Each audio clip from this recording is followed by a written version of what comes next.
Welcome to TORAH Talk. I am your host, William Hall, broadcasting live out of Kingsland, Texas, USA. It's episode number 33 of Controversial Issues with Rabbi Chaim Coffman from the Holy Land. Tonight's topic is going to be, why do the Jews think they are so special? Paraphrased, of course. Rabbi, welcome back to the show. Good to see you again.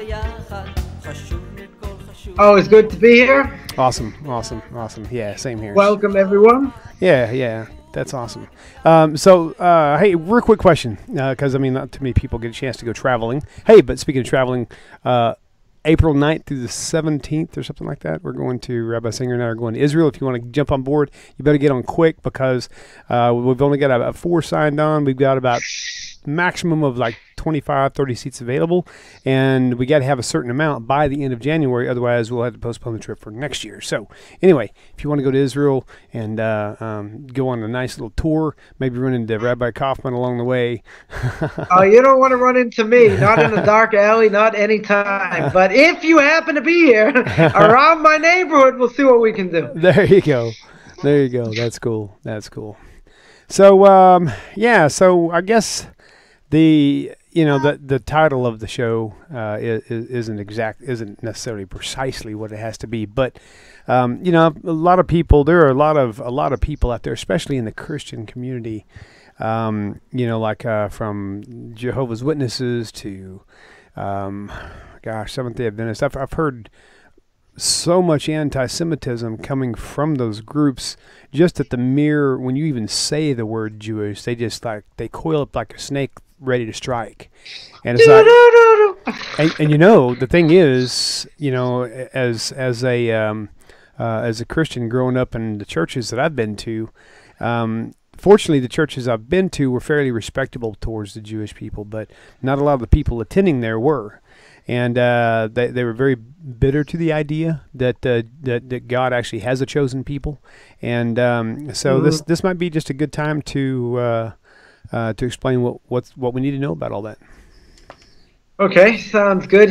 Someone I mentioned earlier, in a class, that someone once told me in order that the Jews should stick together and be closer, etc., there should be more anti-Semitism in the world. So it's like, oh, we don't have enough, right? So we need actually, we need a heck of a lot more. There's certainly, since Esav and Yaakov, and that's where it sort of started, and it's never going to end until till the Messiah comes. But that was for Jewish unity. Please, we need more pain. We need more people to hate us, to kill us, to burn us. That's going to bring the Jewish people together. Well, probably not. Probably not. So there is. I don't know if it's so controversial. It does tick a lot of people off, though, because they'll say, well, the Jewish people think they're so great, and they're God's chosen people. Well, keep in mind, as the Talmud tells us, as the Medrash says, God went to all the nations before he came to the Jewish people, and he asked them if they want the Torah. So they came to the Christians, right? They came to Esav, and they said, you want the Torah? They say, what's written in it? So they said, the Torah says, don't kill. It says, what do you mean? It says by Esav, they're going to live by the sword. If they're going to live by the sword, how could I want the Torah? They come to the Arabs, they come to Yishmael, and they say, God says, you want the Torah? They say, what's written in it? It says, don't steal. But it says, by Ishmael, the Muslims will hate this because it says that he's a wild ass of a man. His hand is in everybody's hand. Their hand is in his. So he said, what do you mean? That's our living. That's what we do. We steal, right? Hey, where are my hubcaps, right?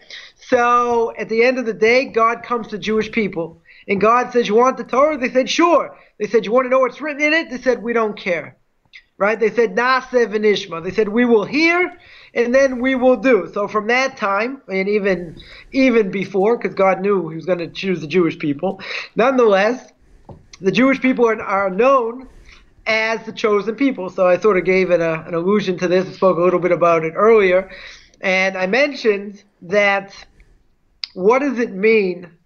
What does it mean that the Jews are chosen? So many years ago, 50, 60 years ago in Berlin, of all places, there was a discussion by the professors. I don't know, I guess they had nothing better to do. And they had this discussion about what makes a Jew, right? Are they a religion? Are they, are they a race? What exactly are they? So some said they're a religion, some said they're a race, some said they're other things. And then this old Polish Jew comes in and he says in Yiddish, which won't be really hard to translate, he goes, a Yid is a Yid, right? Yeah. A Jew is a Jew. That's it. So everyone looked at him and said, oh, you know what? He's right. So what differentiates a Jew from a non-Jew? The only thing that differentiates a Jew from a non-Jew is the Torah and the mitzvahs that he keeps. If you go back in history, Mr. Haman, Mr. Haman himself tells Achashverosh, he says, listen, there's this nation, they're spread out, they don't eat the same foods that you do, they don't drink, if you touch their wine, they won't drink it, it's like spiritual cooties, or whatever you want to call it, and they do all these different things. It's better that we shouldn't have them in the world, right? It's better that we should wipe them, we should wipe them off the face of the map. So Achashverosh says, sounds like a good idea, right? Anti-Semitism still existing in a major way, and that we have the story of, Purim. But at the end of the day, the Torah says that the Jews are different.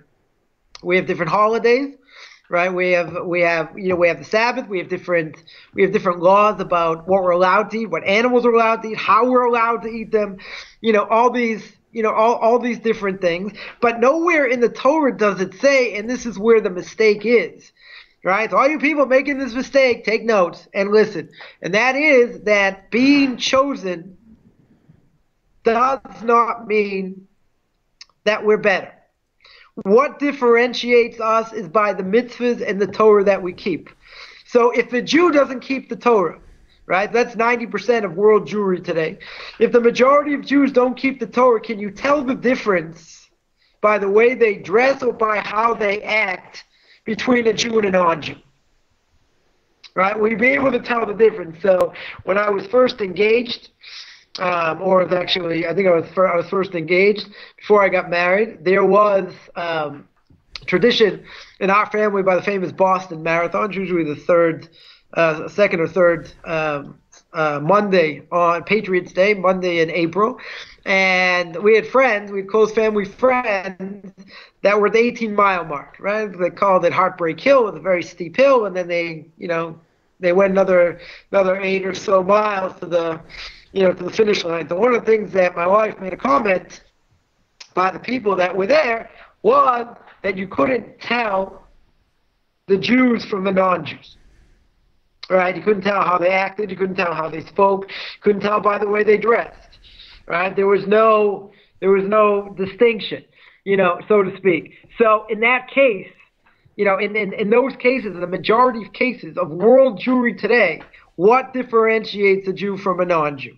Nothing, right? Not by what they eat because they don't keep kosher. Not by who they marry because the vast majority, 70, 80% intermarry.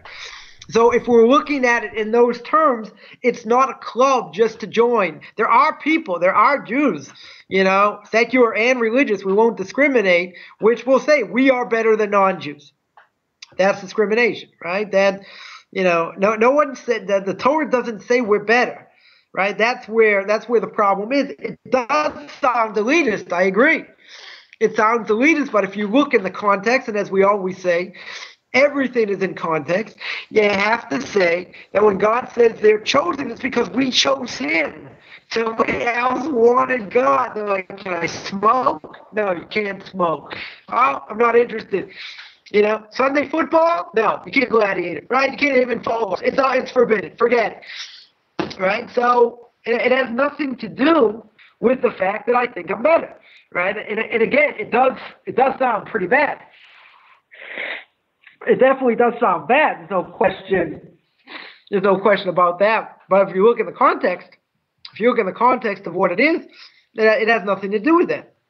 And we are supposed to be different. Right? The Torah makes clear that we are supposed to be different. How we act, how we speak, what we eat, all these things. So if we're supposed to be different, how can that mean that we're better?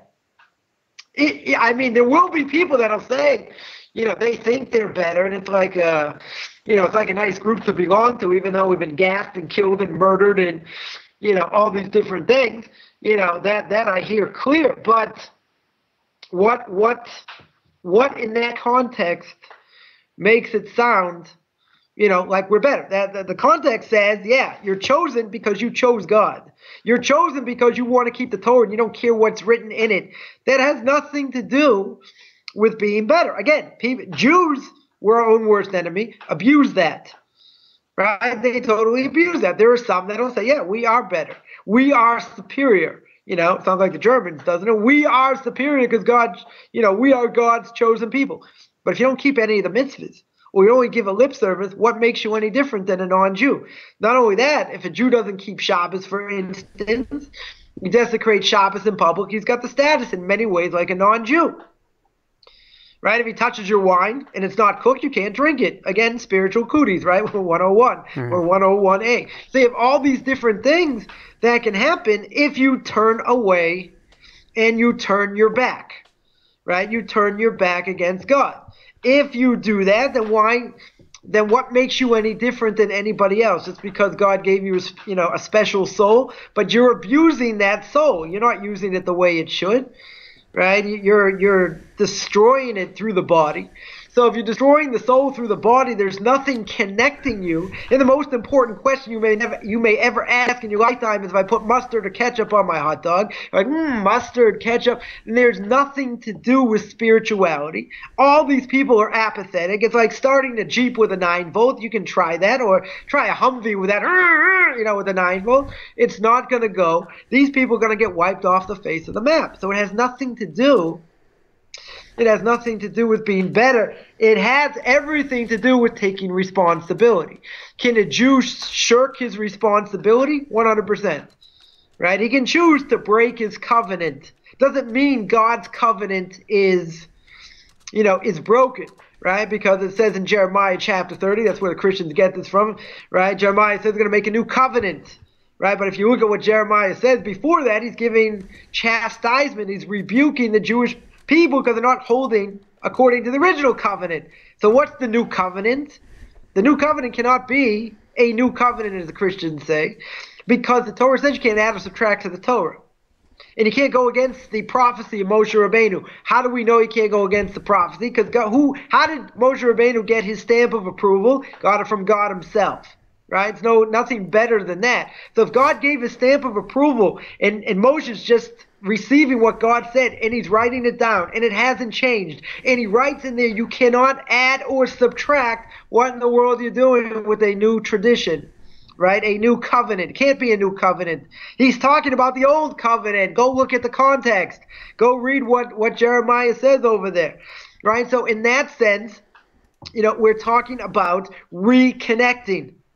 Right? Reconnecting like the old covenant was. Does that sound elitist? It doesn't sound elitist, at all. It's reconnecting what God wants us to do. So any non-Jew, if you want to be part of it, you can go through conversion. Right. They're going to say, I don't want to go through conversion. I still want to eat beef jerky. Okay, so eat beef jerky. What do I care? Be a Noahide, super Noahide, whatever you want to call yourself. You don't have to convert. So does that mean if you don't convert? 1 second. So that means if you don't convert, you're not better. There are different obligations between a Jew and a non-Jew. Right. Okay. So I noticed there's something in the New Testament that mentions specifically about the Jews in Romans 3. Said, "What advantage then has the Jew, or what profit is there of circumcision?" It says, "Much in every way, chiefly because unto the Jews were committed the oracles of God." So there's obviously something. We are the champions. So it's obviously a very known thing, And one thing that I find interesting in the division of the kingdoms, even if you take it way back, right? So you had the northern kingdom. Once you had the split, you had the northern kingdom and the southern kingdom. The southern kingdom was basically the Levites, right? The Levites were part of that, Judah and Benjamin, right. And so they all became Yehudi, or however that works. And they were out of both kings. And correct me as I go along, because I'm not sure how accurate what I'm saying is, but this helps it make sense to me. So out of the northern kingdom and all their kings, they never had one righteous king like ever. But the southern kingdom had good and bad. But in general, the southern kingdom, right? And so the southern kingdom were the ones who were keeping Torah. They were the ones who were it was surviving through the Southern Kingdom. So in the diaspora, however it worked, and all these tribes just dissipated. My guess is they probably didn't care about their autonomy. They were probably intermarrying. They were probably doing all this other stuff. But the people who were actually exercising Torah, who they was entrusted to, they were practicing things the way they were supposed to, the way y'all do today, which is securing marriages and securing bloodlines and things of this nature. And so I don't know why it's so hard for people to accept seeing the actual history of the Jewish people. Why is it so hard for them? Because they don't look at the history. All they, what do the Christians, what do other people do? They take everything out of context, right? They rip it out of context and they want to make us look bad. Why? Because what did Hitler, Yamach Shemo, may his name be blotted out, may he rot wherever he is, right? Why did he want to kill the Jews so bad, right? What his book was based on? His book Mein Kampf was based on the 95 Theses of Martin Luther. Most people probably aren't aware of that. Martin Luther was a big-time anti-Semite. Big-time anti-Semite. So that being said, what was Hitler's, what was his beef with the Jewish people? He said the Jewish people are the conscience of the world. Now there is truth to that, because who brought absolute morality to the world? We did. Right? It came through Abraham, passed it down to Isaac, passed it down to Jacob. Right? So he said they are the conscience of the world. He's right. Right? But for whatever reason, God gave him a power in order to, rally up the masses and, decimate, a good chunk of the Jewish people. Even that being said, the guy was a madman, a total madman. Never make fun of someone's painting when he's younger, right? Yeah. But he was, he was an absolute madman. At the same time, he understood something fundamental, right? Even if he was God's messenger and this is what he was supposed to do and whatever the case was, why would he make such a statement? Why would he say they're the conscience of the world, right? Because there's some underlying element that they think we're better. They think they're better than everyone else. But the only reason they can make that claim, and again, it's not better, it's being different, having more obligation, but there's only one possible way they can ever make that claim. The only way they can make that claim is because God says it in the Torah. Either you believe God said it, Moshe wrote it, or you don't. So if you don't believe it, and it's just a bunch of hogwash, it was a committee, 5 writers and a redactor, or whatever the case is, however the academics, however the academics are going to see it, they're going to say it makes everyone else look bad. They're going to say, oh, they're elitist, they're this, they're that. But anyone who wants a part of it, we're not saying like the Christians say and like the Muslims say. If you don't believe in us, you're going to fry in hell forever. Before JC was born, right? Was there time? Doesn't seem like there was time. There's no time. There was no history. It's like nothing happened, right? And if you don't believe in him, and this is the hardest thing for a Christian to do, is to leave JC. Because if you don't leave him, you're going to fry in hell forever. Now, what do the Muslims say? So the Muslims say, oh, the Christians got it wrong, and for sure the Jews got it wrong because they make us look bad because of Yishmael, right? If you see what happened to Yishmael in the Torah. Be that as it may, what are they claiming? If you don't believe in us, you're going to fry in hell forever. Not only that, we're going to kill you. Not only are you going to fry in hell, we're going to kill you as well. So what happened before Muhammad's flight from Mecca to Medina? What happened in history before that? Seemingly nothing. All history stopped and nothing happened. Before that, it's like the world didn't exist. So if that's true, you look at Judaism. Judaism is universal, right? If you want to join it, okay, there's certain criteria you have to go through. If you don't want to join it, fine. There are things you can do, certainly as a non-Jew. We're so universal when it comes to Rosh Hashanah, right? And we talk about judgment, the judgment of the world. Non-Jews don't know this, but they're getting judged as well.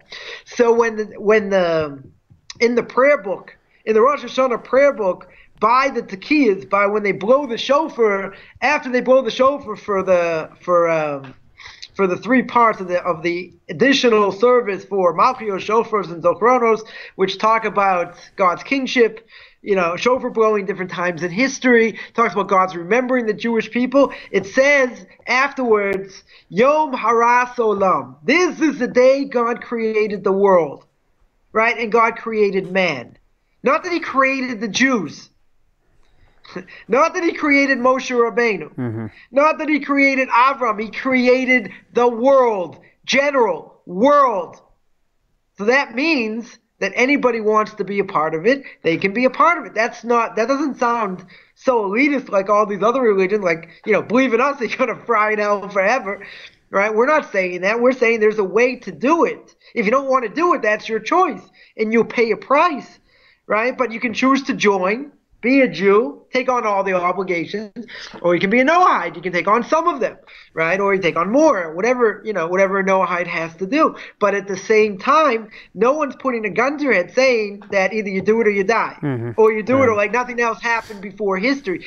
Now, then you're going to tell me, but look at this verse. And this verse says, you're a nation of Kohanim, you're a nation of priests, you're the chosen people. That sounds so elitist. It does sound elitist to a point, but if you see these other things in context, that doesn't make any sense. That doesn't make any sense because it's universal for everybody. You want a part of it, you can join. You want less of a part of it, fine. Right? But there's things for both Jews and non-Jews, obligations that they have to do. That does not sound elitist. So then you have to look at the verse and say, okay, what does this verse mean? Being chosen doesn't mean being better, doesn't mean being elitist. It can't be, because it's universal for all mankind, for all generations. If it's universalist in a certain way, according to the way God wants it and the way it's set up, that does not sound elitist. So what do? What do most people do? They pick and choose. And when they look at the Torah and they say, this means like this and this means like that, and the Christians will say, we have our own oral tradition. We don't need the rabbis. Yeah, of course you need the rabbis, because you wouldn't know how to read the text without rabbinic vowels. That's kind of picking and choosing, isn't it? Of course it's picking and choosing. Right? They'll never admit that, but how are they going to read the Torah without vowels? Oh, you have to rely on the rabbis, but we're only going to rely on certain things. Right. Okay, good luck. You go pick and choose, right? Just admit what you're doing. But at this has nothing to do.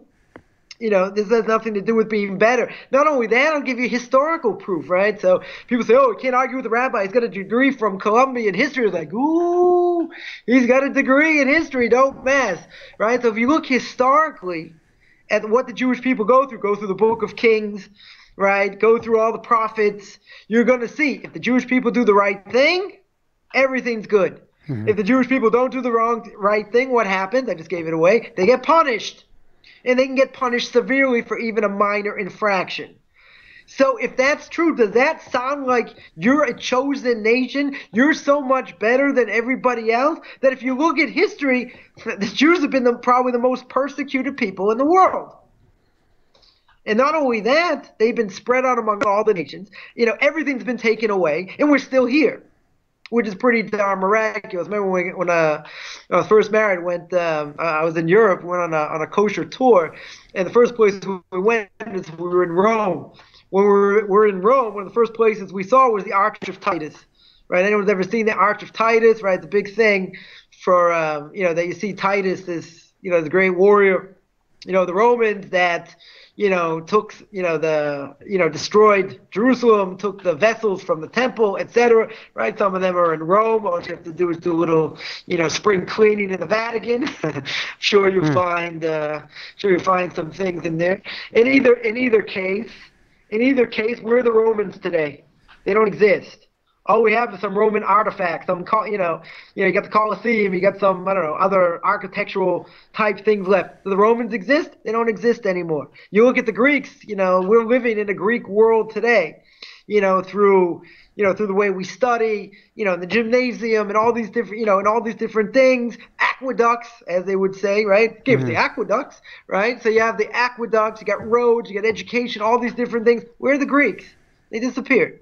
Right? They all disappeared. So all these nations that have persecuted the Jews at one time or another, they're all gone. The Jews have been dispersed in all the nations, which seemingly is a recipe for disaster. How could a nation ever survive, being dispersed among all the nations. It's only because they kept the Torah. But we're still here. So remember this tour guide going on about the Arch of Titus, and saying, well, we're the Romans today. And everyone's saying, Am Yisrael Chai. We're all part of the Jewish people. We're still alive, which boggles the mind.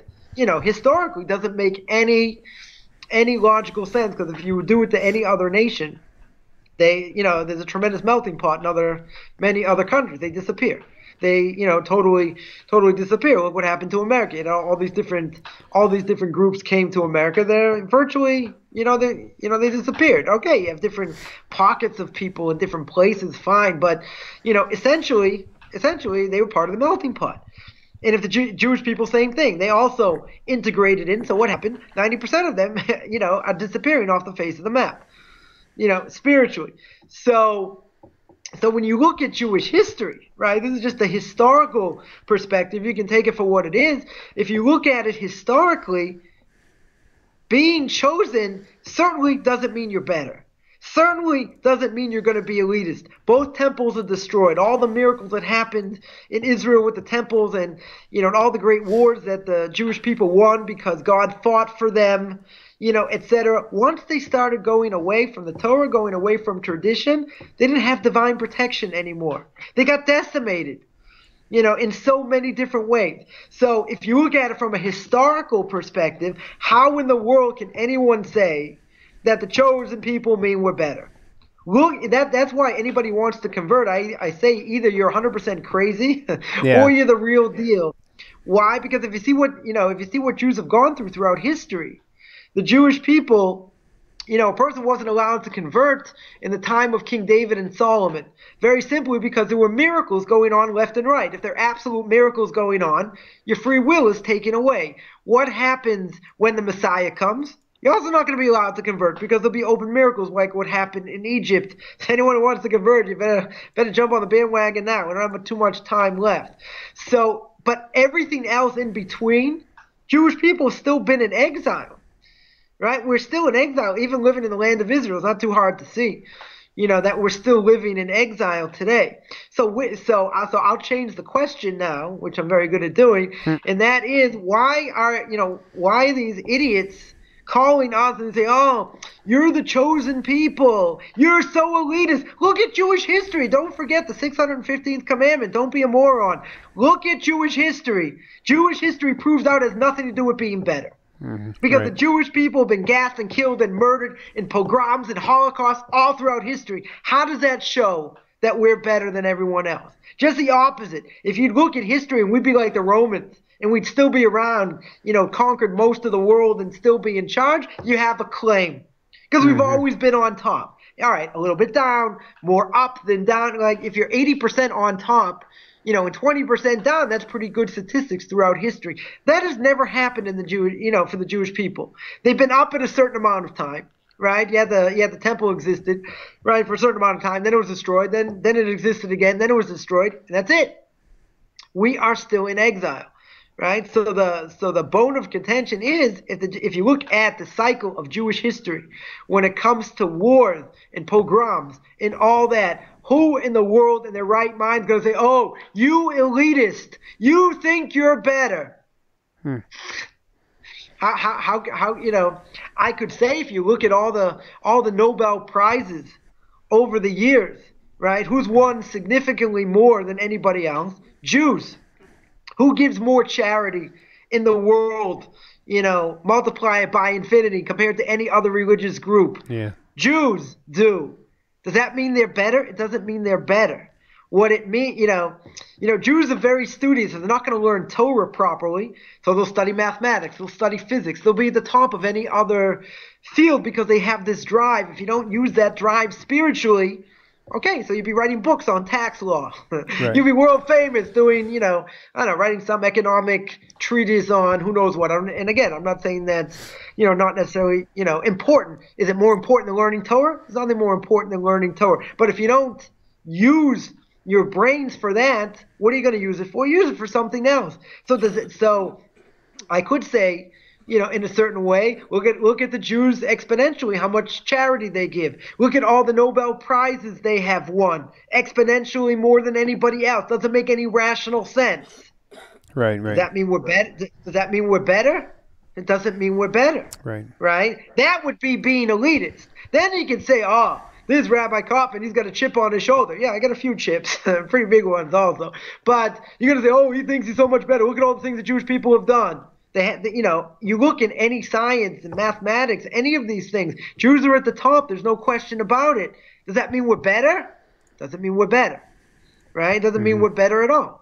It just means that if and this is the scary thing, and that is if you don't focus on what you should, meaning learning Torah, so what are you going to focus on? You focus on secular things, secular education, because every Jew, it's ingrained in them from way back when that you should have a good education, right? A good, solid education. My son, the doctor, the lawyer, the accountant, the this, the that. It's a big thing in the secular world, right? To have a degree, to have multiple degrees.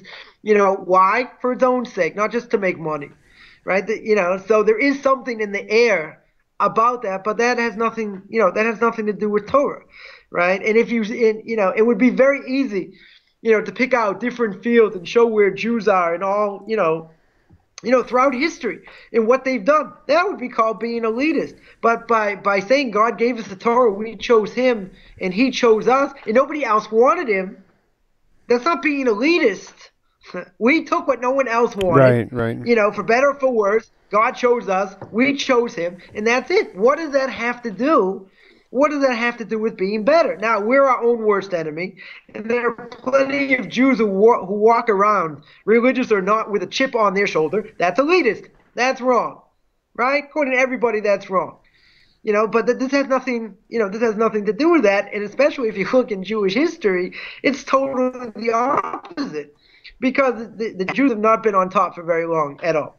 Now it's coming back. We have, Jewish communities sprouting up and rabbinic scholars in a lot of places and all these great things going on. We're still in exile, no question. And we're still despised, even though, Trump has a, daughter that converted, and even former President Clinton's got a daughter married a Jew. Okay, intermarriage at its finest, right? So you see that Jews will intermarry even with the higher echelons in society.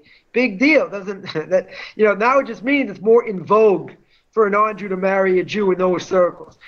Does that mean so some people say that's great. So the Jews have really made it. Look, you got somebody like Clinton's going to have his daughter marry a high-profile businessman. Very nice. What does that do for the Jewish people? That just means we just made it in a certain way, but that's the kiss of death, because there's a great book in English, I think it's still out there, it's called Epics of the Messiah by Rabbi Chaim Wasserman. Hashem Yikam Damo, that God should avenge his blood. He was killed during World War II, a student of the Chofetz Chaim. One of the things he said in this book of the Epics of the Messiah and what's supposed to happen in the end of days, and other things, one of the things he said is if you try and be more like a non-Jew, in other words, you intermarry, you become part of their schools, and you go to the universities and all these different things, the non-Jew is going to hate you 10 times more. Right? You want to be more like them, they are going to despise you. And you see, that's exactly what happened. It's exactly what happened in Germany. Because the secular Jews that were being rounded up during the Holocaust said, what are you, crazy? What do you want from us? Why are you gassing us? We're not different. We're the same. Mm-hmm. We went to universities. We married your women. We did all these different things. What's the problem? You want those other Jews wear those funny hats and those funny strings. They all have long beards. They look different. They eat different. All these different things. They're the ones you want, not us. So what did Yamach Shemo say? He said, you got Jewish blood, even from your father, even if you're not legally Jewish, we're going to take all of you because you're all collective. Right? All Jews are responsible one for the other, which you never, ever see in any other nation. I mentioned this earlier. So imagine in Brooklyn, say, yo, Giuseppe! He steals someone's hubcaps. He gets thrown in jail. Say, that's it. No more cannolis. We're not going to eat any more cannolis. We're going to put the Italians out of business. That never happens. Right. Ever. It's only by the Jews. And if a Jew does it, whether he's secular, whether he's religious, which makes it look 10 times worse, if he gets caught, everybody's going to say the Jews this, the Jews that, the Jews the other thing. That doesn't make any logical sense. We're 1/1000th of the world's population. Why is everybody always picking on me? Why? It doesn't make any logical sense. Anti-Semitism doesn't have to make logical sense. But at the end of the day, at the end of the day, it has nothing to do with being better. That's, and if you look at throughout history, history bears that out. No, I don't think there's any question about that. All right. Well, I think next week we may do a show basically on conversion. Should a person convert? Why, or even for people who think they want to convert, why do you want to convert?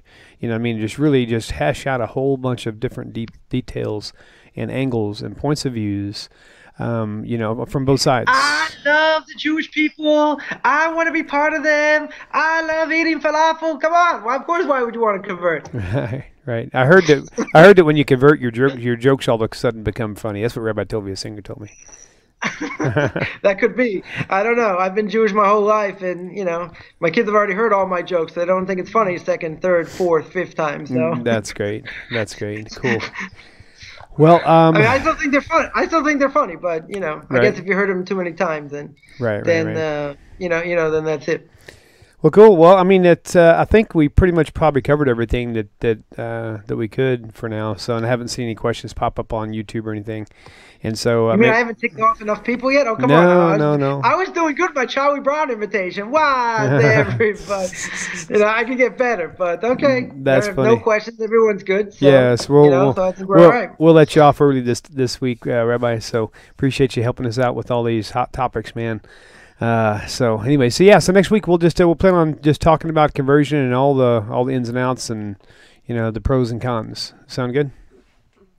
Sounds good. If anyone's got a better topic, they can send it to you and send you all your hate mail. All right, send it to him, not to me. Yeah. Thanks for respinning that. I think I told everybody last week to send it all to you. So send it to you, right? Yeah, so I'm only repaying the favor. It's not even Purim yet. Come on, we're just getting started. That's funny.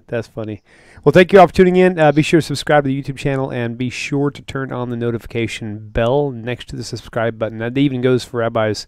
Pretty much every YouTube channel works the same. And so if you subscribe, that's not enough. That just means that you're part of the fan club.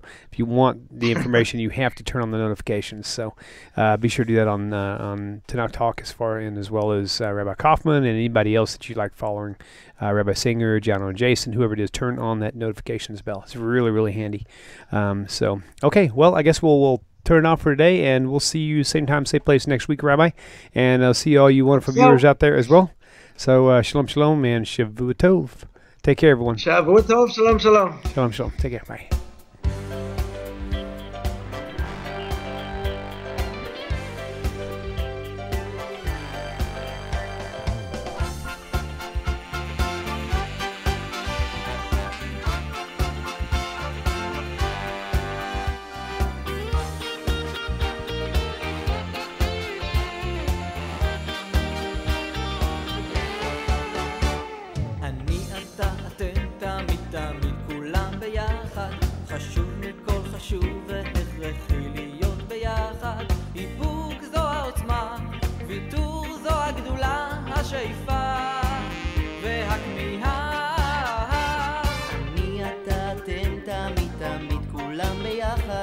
חשוב מכל חשוב והכרחי להיות ביחד